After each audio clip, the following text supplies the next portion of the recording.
Herr Zaev, es gab Ausschreitungen im Parlament. Die ganze Welt hat äußerst brutale Szenen gesehen. Wie haben Sie die Situation erlebt?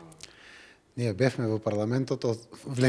waren im Parlament. Auf einmal kamen Schlägertypen. Als ob sie uns töten wollten, schlugen sie mit roher Gewalt auf Abgeordnete ein, die jetzt im Parlament eine neue Mehrheit bilden. Zur Erinnerung, das Parlament war ja 5 Wochen lang blockiert. Und das nur, weil die Wahl eines neuen Parlamentspräsidenten verhindert werden sollte. Das Ziel dahinter, ein demokratischer Machtwechsel, sollte verhindert werden. Die Europäische Union hat den neu gewählten Parlamentspräsidenten sofort anerkannt.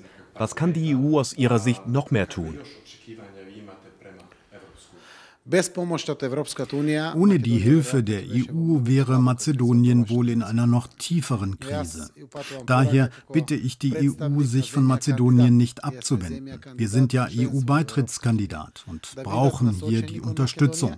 Jetzt vor allem bei der Einhaltung von europäischen Werten, etwa der Akzeptanz einer demokratischen Regierungsbildung und überhaupt der Rückkehr zu umfassenden Freiheitsrechten in Mazedonien. Ich bin davon überzeugt, dass es der EU oder Deutschland nicht egal ist, wenn hier europäische Werte missachtet werden. Mazedonien hat nur die europäische Perspektive.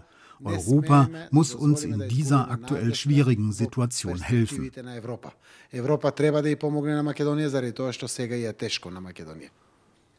Was ist, wenn Ihnen der Präsident doch kein Mandat zur Regierungsbildung erteilt?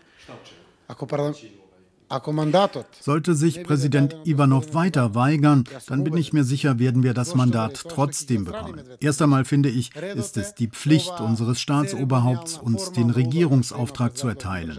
Ansonsten ist es wie überall. Das Mandat kommt vom Wähler und den gewählten Abgeordneten. Das heißt, sollte Ivanov mir kein Mandat erteilen, dann wird es die neue parlamentarische Mehrheit tun, denn die hat eine Verantwortung gegenüber den Wählern.